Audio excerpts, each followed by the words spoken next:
पुरानी बजट में ही denting painting केवल हुआ और जो वही लोग बोलते हैं जो उस दरबार से फायदा लिया और जो लोग बोला है बयान दिया है उसी दरबार के राजनीतिक पैदाइश हैं।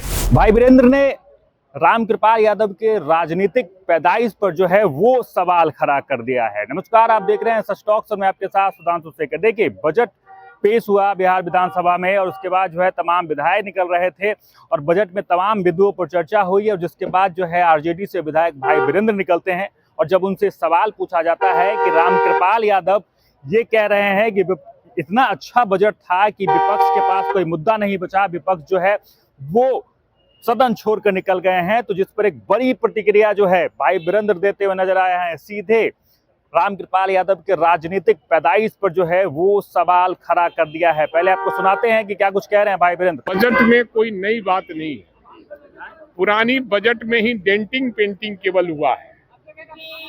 कुछ ये था डेंट में थोड़ा कमजोर था तो उसको थोड़ा पेंट करके ये किया गया है और इसके अलावा उसमें कोई बजट में नई बात नहीं है, पुरानी बात है।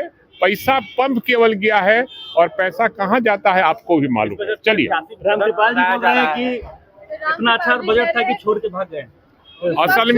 असल में है क्या, विपक्ष तो मैं भी हूँ ना, और आदरणीय नेता तेजस्वी यादव घायल हैं, उनका चोटिल हो गया है पैर, आप लोग देखा होगा कल, इसीलिए कल वो आए थे। और जो वही लोग बोलते हैं जो उस दरबार से फायदा लिया है और जो लोग बोला है बयान दिया है उसी दरबार के राजनीतिक पैदाइश हैं।